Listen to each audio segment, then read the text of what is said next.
تو حضرت عمر رضی اللہ تعالی عنہ احترام بڑے کیا کرتے تھے. آج تھوڑا سا کوئی عہدہ مل جائے نا تو انسان اپنی اوقات بھول جاتا. تکبر اس لیے کہ وہ اس کو اللہ کی طرف سے بھیک نہیں سمجھتا.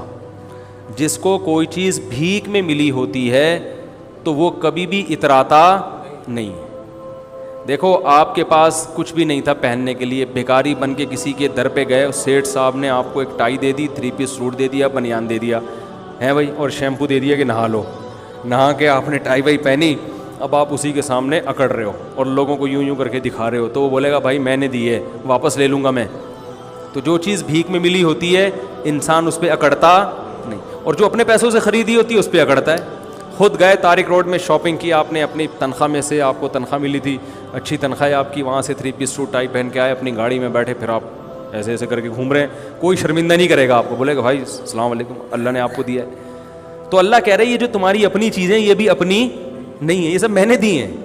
یہ جو تنخواہ آپ کو مل رہی ہے یہ تنخواہ کہاں سے آ رہی ہے؟ یہ جو آپ کی کمپنی کی ارننگ ہے یہ تو قدرت کی پیداوار ہے نا, جو اللہ پیدا کر رہا ہے. کپاس اللہ نے پیدا کی, اس سے کپڑا بنتا ہے, تو آپ ٹیکسٹائل مل میں جاب کر کے تنخواہ لے رہے ہوتے ہو. یہ تو سب اللہ کی طرف سے بھیک ہے. آپ شوگر مل میں مینیجر لگ گئے بھائی, تو شوگر پیدا کون کر رہا ہے؟ یہ گنے اللہ پیدا کر رہا ہے. آسمان سے پانی برستا ہے اور وہ میٹھے لکڑیاں پیدا ہو جاتی ہیں, اس سے میٹھی میٹھی لکڑیاں پیدا ہو جاتی ہیں شہد جیسی, اس سے رس نکلتا ہے. ایک بارش ہے جو دنیا کی ہر چیز پیدا کر رہی ہے, ایک پانی ہے جو دنیا کی ہر چیز پیدا کر, تبھی پانی بند, سب کچھ ختم. تو یہ سب چیزیں بھیک میں ملی ہیں. تو حکومت بھی کس میں ملی ہے؟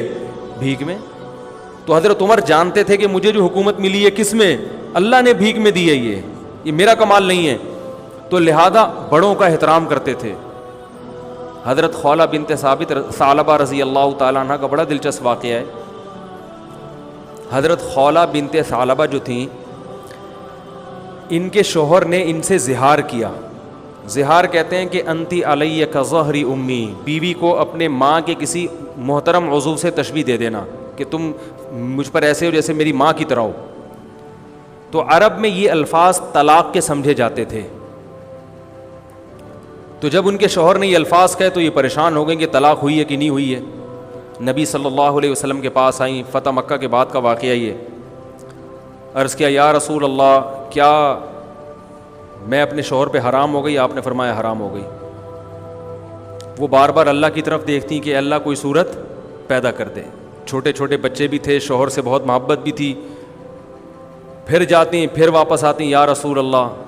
جیسے لوگ طلاق دیتے ہیں نا بیوی کو, تو پھر عورتیں بھی آتی ہیں, مرد بھی آتی ہیں, مفتی صاحب 3 دے دی ہیں کچھ. تو ہمارے نبی کیا کہہ رہے تھے کہ طلاق یعنی نکاح ختم, حرام ہو گئی ہو ہمیشہ کے لیے. اس لیے کہ آپ اپنی طرف سے, تو مفتی بھی اپنی طرف سے کچھ نہیں بتا سکتے. جب بار بار آئیں اور آسمان کی طرف دیکھتی تو اللہ نے آسمان سے آیتیں نازل کی. قد سمع اللہ, 28ویں پارے کا پہلی آیت, قد سمع اللہ قول التی تجادلک فی زوجہا, تحقیق سن لی اللہ نے بات اس عورت کی جو اے نبی اپنے شوہر کے بارے میں آپ سے جھگڑا کر رہی تھی. واللہ یسمع تحاورکما, اللہ تمہاری سرگوشیوں کو, باتوں کو سنتا ہے. اور پھر اللہ نے آیتیں نازل کی, والذین یظاہرون منکم من نسائہم, جو لوگ اپنی بیویوں کو ماں کے کسی عضو سے تشبیہ دے دیں, زہار کریں, تو اس طرح کہنے سے ان کی بیویاں حقیقت میں ماں نہیں بن جاتی. یہ طلاق کا جملہ نہیں ہے, نہ اس سے طلاق ہوگی نہ بیوی حرام ہوگی, لیکن یہ بری بات ہے. تو بری بات کی سزا یہ ہے کہ جو شوہر ایسا جملہ کہے گا تو وہ بیوی کے قریب نہیں جا سکتا جب تک کہ ایک غلام کو آزاد نہ کر دے. اور جس میں غلام کی طاقت نہیں ہے وہ 60 روزے لگاتار رکھے. جو 60 روزے بھی نہیں رکھ سکتا, کمزور ہے, بیمار ہے, تو وہ 60 مسکینوں کو 2 ٹائم کا کھانا کھلائے, اس کے بعد بیوی کے پاس جا سکتا. تو اللہ نے آیتیں نازل کی.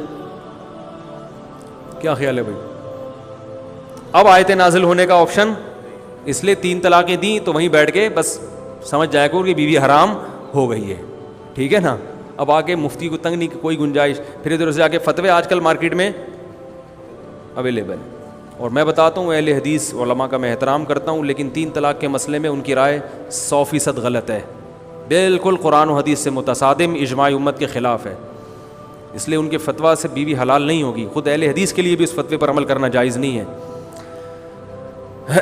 تو رسول اللہ صلی اللہ علیہ وسلم نے ان کو بتایا کہ اللہ نے تمہاری بات سن لی. تو یہ بڑی ایک فضیلت تھی.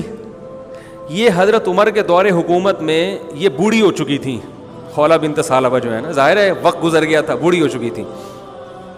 ایک دن حضرت عمر جا رہے ہیں تو ان کو پتہ چلا کہ امیر المومنین گزر رہے ہیں, تو یہ بوڑھی ہو گئی تھی. انہوں نے حضرت عمر کو روکا اور ٹھیک ٹھاک سنانا شروع کر دی. تم بادشاہ بنے ہو, تم مسلمانوں کے امیر ہو, تمہیں قوم کا خیال نہیں ہے, تم ایسے کر رہے ہو, تم ایسے, جیسے عادت ہوتی ہے بڑے بزرگوں کی. حضرت عمر سر نیچے کر کے سن رہے ہیں, سنتے جا رہے ہیں, کچھ نہیں کہہ رہے. تو حضرت عمر رضی اللہ تعالیٰ عنہ اتنے بڑے امیر, لوگ کانپتے ہیں ان کے نام سے, اور ایک بوڑھی عورت کھڑے ہو کر ڈانٹ رہی ہے, سمجھا نہیں رہی, ڈانٹ رہی ہے, بولتی جا رہی ہے, چپ ہی نہیں رہی. تو وہ جو حضرت عمر کے خادم تھے نا, انہوں نے کہا قد اکثرتی یا خولا, بہت زیادہ کر دیا آپ نے نصیحت, امیر المومنین ہے, تھوڑا خیال کرو. ٹھیک ہے 2-3 دفعہ ہو گیا, اب یہ آپ تو بولے ہی جا رہی ہو, بولے ہی جا رہی ہو, بولے ہی جا رہی.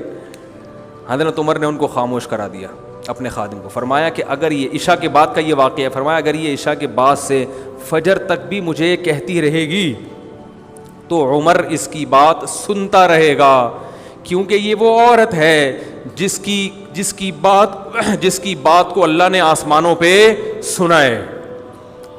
تو عمر کون ہوتا ہے اس کی بات کو سننے سے انکار کر دے؟ یہ وہ عورت ہے جس کی بات اللہ نے 7ویں آسمان پہ سنی ہے. یہ آئی تھی نا نبی کے پاس گنجائش پیدا کریں, تو قد سمع اللہ, اللہ نے آیتیں نازل کی, اللہ نے سن لی اس عورت کی بات جو اپنے شوہر کے بارے میں آپ سے جھگڑ رہی تھی. تو جس کی بات اللہ 7ویں آسمان پہ عرش پہ بیٹھ کے سن رہا ہو, عمر کیسے کہہ سکتا ہے کہ بس کر میں نہیں سننا چاہتا؟ تو یہ بھی وہی ہے اللہ کا خوف. یہ کہاں سے آیا؟ قرآن سے آیا. کوئی اقوام متحدہ نہیں تھی اس وقت, یہ کوئی بین الاقوامی عدالت نہیں تھی جس کے پاس دنیا کیس لے کے جاتی کہ یہ ہماری بات نہیں سن رہے. جب تک اللہ کا خوف نہ ہو, آخرت نہ ہو, انسان کا بچہ بن ہی نہیں سکتا.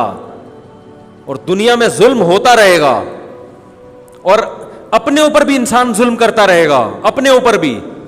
دیکھو میں سگریٹ نہیں پیتا الحمدللہ, میں چرس نہیں پیتا, میں ہیروئن نہیں پیتا. یہ کیوں؟ اسلام کی وجہ سے نا. اگر آپ نہیں پی رہے تو کس کی وجہ سے؟ خدا کی قسم ایک دن کے لیے اسلام کو ہٹا دو تو دیکھو یہاں آدھے سے زیادہ لوگ شراب پینا شروع کر دیں گے. اپنی جان پہ ظلم ہے یا نہیں شراب پینا؟ بتاؤ میرے بھائی. حضرت عمر کو پتہ چل گیا کہ میں اگر سوؤں گا اور کوئی بھوکا سو گیا تو میری خیر نہیں ہے, میری خیر, مجھے دنیا میں کوئی نہیں پوچھتا, آخرت میں پوچھا جاؤں گا. میں اگر اس بوڑھی عورت کے سامنے بول پڑا, خولہ بنت ثعلبہ کے سامنے, تو اللہ کہے گا اے عمر اس کی آواز تو میں نے آسمانوں پہ سنی اور جواب دیا ہے, تو مجھ سے بڑا تھوڑی ہو سکتا ہے. تجھے آج 22 لاکھ مربع میل کی حکومت مل گئی, میں نے بٹھایا ہے, تو اب تو ایک بوڑھے کا احترام نہیں کر رہا. یہ خوف ہے جو ان کو سننے پر مجبور کر رہا ہے.